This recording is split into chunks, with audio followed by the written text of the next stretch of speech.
La communauté économique des États de l'Afrique centrale a maintenu ses sanctions contre le Gabon, bien qu'elle ait suspendu l'idée de la délocalisation de son siège de Libreville. Cette annonce a été faite lors de la 23e session ordinaire de la conférence des chefs d'État et de gouvernement de la CEAC tenue le 15 décembre. Ainsi, selon les chefs d'État de la CEAC, cette suspension restera en vigueur jusqu'au retour de l'ordre constitutionnel dans le pays.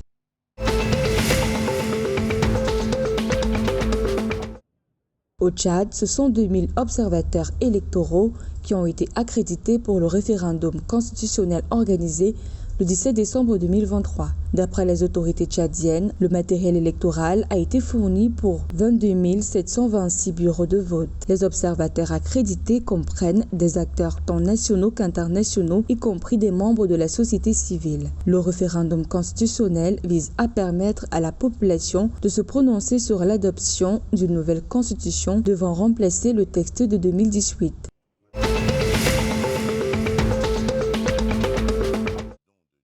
En République démocratique du Congo, les citoyens de la province du Sud-Kivu seront frappés par une flambée des prix des produits pétroliers.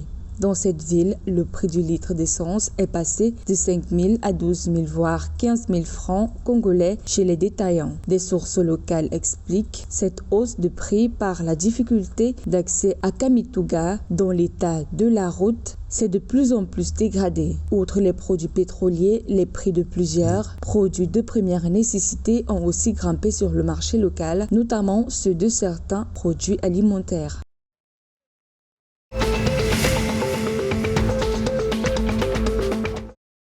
Au Cameroun, en réponse aux perturbations dans l'approvisionnement en hydrocarbures, principalement le carburant super, l'État a décidé de libéraliser les importations de produits pétroliers, marquant ainsi une nouvelle orientation stratégique pour résoudre ce problème persistant. Cette libéralisation permettra aux distributeurs d'acquérir directement les produits pétroliers auprès de leurs fournisseurs de choix, tout en veillant à ce que les prix pratiqués soient conformes à ceux homologués par le gouvernement.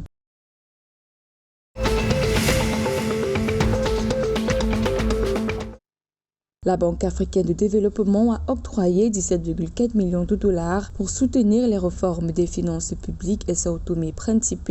Ces fonds visent principalement à consolider le budget national et améliorer la prestation des services publics dans le cadre de la réponse économique visant à soutenir les réformes des finances publiques et du secteur de l'énergie à la suite de plusieurs chocs externes. L'approvisionnement et la qualité de l'énergie ont été un obstacle majeur à la croissance économique du pays, à la prestation de services et au développement du secteur privé.